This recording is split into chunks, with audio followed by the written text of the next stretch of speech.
আজ বিজেপি দক্ষিণ জেলা সংখ্যালঘু মোর্চার উদ্যোগে মোদিজির সুক্রিয়া কর্মসূচি অনুষ্ঠিত হয়। 3 তালাক প্রথা অপসারণ, 33% মহিলা সংরক্ষণ, মেহরাম ছাড়া হজ করার সিদ্ধান্ত। এই ঐতিহাসিক রায়কে সমর্থন জানিয়ে দক্ষিণ ত্রিপুরায় মুসলিম সম্প্রদায়ের মহিলারা আজ মাননীয় ডিএম এর নিকট মোদিজির সুক্রিয়া নামক একটি স্মারকলিপি তুলে দেন।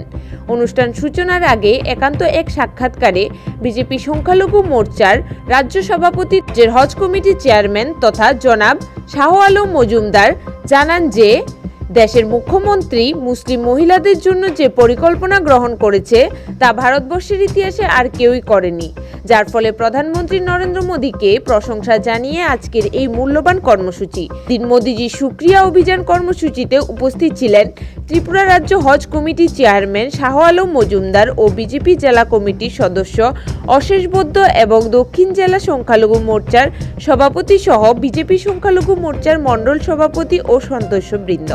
তবে মোদিজির এই সুক্রিয়া অভিযানকে কেন্দ্র করে দক্ষিণ জেলার মুসলিম সম্প্রদায়ের মহিলাদের মধ্যে অন্যরকম উৎসাহ উদ্দীপনা দেখা গিয়েছে। Bureau report, voice 365। মোদিজি সুক্রিয়া অভিনন্দন কর্মসূচি আমাদের রাষ্ট্রীয় অল্পসংখ্যক মোর্চার পক্ষ থেকে আমাদের রাজ্য মাইনরিটি মোর্চাকে দায়িত্ব দিয়েছেন। ত্রিপুরা 8টা জেলার মধ্যে আমরা মোদিজির 3টা ঐতিহাসিক যুগান্তর সিদ্ধান্তের কারণে 1 নম্বর তালাক প্রথা নিবারণ, 2 নম্বর 33% মহিলা রিজার্ভেশন, 3 নম্বর মেহরাম হজ মুসলিমদের ফ্রি, এই 3টা ঐতিহাসিক যুগান্তকারের কাজের প্রতিফলনে আমরা সারা ত্রিপুরা যে 5টা জেলায় আমাদের অনুরূপ কর্মসূচি কমপ্লিট হয়ে গেছে।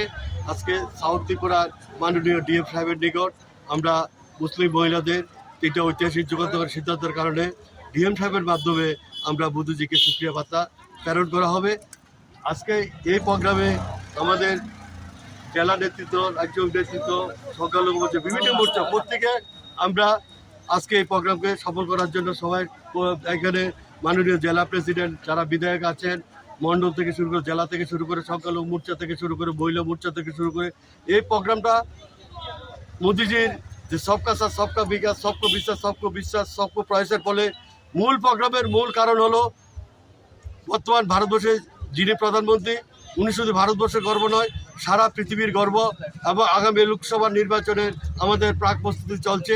আমাদের সংখ্যালঘু মোর্চার তরফ থেকে আমরা আজ থেকে 6 মাস আগে সাংগঠনিকভাবে বুথসভা, উঠানসভা, গৌরসভা, রাজ্য এবং মণ্ডল স্তরে বিভিন্ন স্তরে আমাদের সাংগঠনিক ক্রিয়াকর্ম চলছে। সেই কারণে আজকে আমাদের কর্মসূচি কিছুক্ষণের মধ্যে আমরা আস্তে আস্তে ডিএম অফিসের দিকে ধাবিত হব। সেখান থেকে আমাদের মুসলিম মহিলা প্রতিনিধি আমরা 5-7 জন ডিএম সাহেবের কাছে আজকে এটা ডেপুটেশন সুক্রিয়া অভিনন্দন বার্তা ওনার মাধ্যমে আমরা দিল্লিতে প্রেরণ করবো। এই কারণে আজকে আমাদের এই কর্মসূচি।